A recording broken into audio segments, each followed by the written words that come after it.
আমি মন্দিরাকে নিয়ে ভিডিও করতে বসতাম না, কিন্তু গতকালকে মন্দিরার ভিডিওটা আমার চোখের সামনে আসাতে আজকে আমি মন্দিরাকে নিয়ে ভিডিওটা করতে বসলাম। কিন্তু মন্দিরাকে নিয়ে ভিডিও করার কোনো সদিচ্ছাই ছিল না, বাট করতে হলো।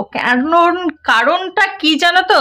ওই যে বলে না, কথাতেই আছে শত্রুর শত্রু বন্ধু হয়, সেটাই আর কি আসল কথা। ওই যে ওর অন্নপূর্ণা দেবীর নাকি ও শত্রু। তো সেই কারণে আর কি অন্নপূর্ণা দেবীকে সত্যি আমরাও আমি অ্যাজ এ কন্ট্রোভার্সি ক্রিয়েটার হিসাবে আমি যদি কাউকে দেখতে না পারি, সেটা হচ্ছে এই অন্নপূর্ণা দেবীকে।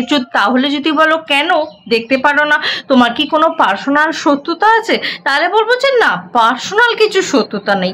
তবে না, আমি এই মন্দিরাকে নিয়ে যে ভিডিও করি না, এর সাথে আমার পার্সোনাল কোনো যোগাযোগ আছে না। কণিকে এই যে অন্নপূর্ণা দেবীকে নিয়ে আমি ভিডিও করি না, তার সাথে বা অন্য কাউকে যাকে নিয়ে ভিডিও করি না কেন, কারোর সাথে কিন্তু আমার কোনো পার্সোনাল যোগাযোগ নেই।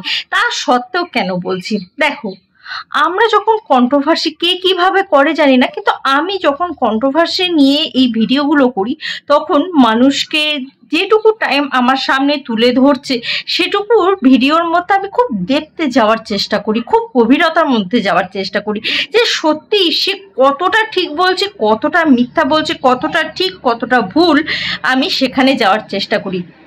আমি বরাবরই একটা কথা সবসময় আমি বলে এসেছি, মন্দিরা চরিত্র দিক দিয়ে যদি বলো, ওর চরিত্রের মধ্যে তুমি হাজারটা রং বেরঙের পাথরের রঙিনতা দেখতে পাবে, আমি সেই নিয়ে কোনো কথা বলছি না। কিন্তু ওর মন কিন্তু খুবই সুন্দর, খুবই ভালো।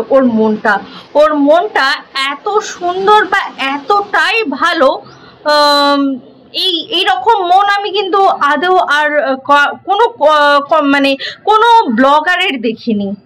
মনটা ভালো, এটুকু আমি তার কাছে যাইনি, আমি তার কাছ থেকে কোনো উপকার পাইনি, তা সত্ত্বেও দেখে যেটুকু আমার মনে হয় সেটুকু উপকার পেলেই তার নাম করতে হবে, উপকার না পেলে তার নাম করতে হবে না, এরকম কোনো ব্যাপার নয় বস। তুমি যদি কারোর সাথে ভালো করে থাকো, অবভিয়াসলি তোমার কর্ম কথা বলবে, এটাই আর কি আমার কাছে ম্যাটার। সেখানে দাঁড়িয়ে আমাদের এই অন্নপূর্ণা দেবী, সে কিন্তু খুব ডমিনেটিং চিন্তা ভাবনা। সে যদি এই মন্দিরার সাথে এরকম ব্যবহার করতে পারে, সে যদি মন্দিরাকে এরকম করে ডমিনেটিং করতে পারে, মন্দিরার অন্ন ফিরিয়ে দিয়েছে বলে তাকে দিনরাত পুজো করতে হবে, তার কথা শুনে চলতে হবে, তার কাছে সে মাথা বিকিয়ে দিয়েছে, এরকম একটা পরিস্থিতির মধ্যে দিয়ে তাকে সবসময় যেতে হবে বলে রাখে, তাহলে বলবো যে সে তার শ্বশুর বাড়িতে শ্বশুর তো এখন কত হয়েছে, শাশুড়ি ননদ এদেরকে ঠিক কতটা ডমিনেটিং, কতটা শাসন করে রাখে, এটা একবার ভেবে দেখেছো কি? এটা একবার কিন্তু ভেবে দেখা তোমাদের খুব দরকার রয়েছে, যে পরের মানুষদের সাথে এরকম করতে পারে, সে নিজের লোকদের সাথে ঠিক কতটা বাজে ব্যবহার করতে পারে, সেটা একবার ভেবে দেখার খুব দরকার রয়েছে। সেটা যদি ভেবে না দেখো, তাহলে কিন্তু তোমরা অনেক বড় কিছু মিস করে যাবে। তোমার খারাপ সময়ে মন্দিরা, তোমার খারাপ সময়ে আমরা শুধুমাত্র তার দিক থেকে তোমার বেইমানির কথা শুনেছিলাম, বাট আজকে সৌভাগ্য হলো আমাদের যে ঠিক কী কারণে বেইমানিটা হলো, যে মানুষটা ভালোবাসার ভুকি, যে মানুষটা ভালোবাসা পেলে কোনো কিছু জানে না, যে মানুষটার মনটা এতটা ভালো সুন্দর, হ্যাঁ হতে পারে আরও অনেক কিছু, বাট সেই মানুষটা অন্য মানুষের সাথে এতটা খারাপ ব্যবহার করলো কেন, এটা আমাদের সকলের মনেই কিন্তু একটা কোশ্চেন ছিল।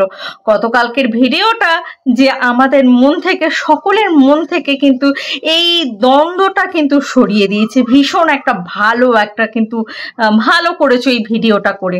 তবে বেশি কিছু বলার নয়, লাস্টে একটা কথাই বলবো, অ্যাকচুয়ালি 30,000 আর ওইদিকে 1 লাখ ছিল তো,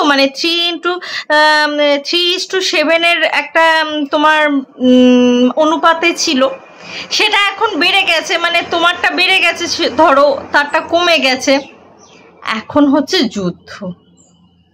সেই ছোট্ট মতন যাকে যে আমার বাড়িতে এসছিল সে 5 লাখ ছুঁয়ে যাবে আর আমি পারবো না?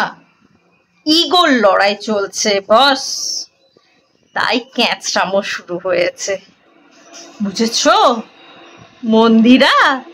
ভিডিওটি ভালো লাগলে লাইক শেয়ার কমেন্ট করো, প্রচুর পরিমাণে সাবস্ক্রাইব করে নিও। আজকে যদি নতুন হয়ে থাকো আমার চ্যানেলে, অবশ্যই চ্যানেলটি সাবস্ক্রাইব করে নিতে কিন্তু একদম ভুলবে না। আজকের মতন আসি বন্ধুরা, আবার দেখা হবে তোমাদের সাথে নতুন একটা ভিডিওর সাথে, নতুন একটা জোর সাথে। ততক্ষণের জন্য টাটা।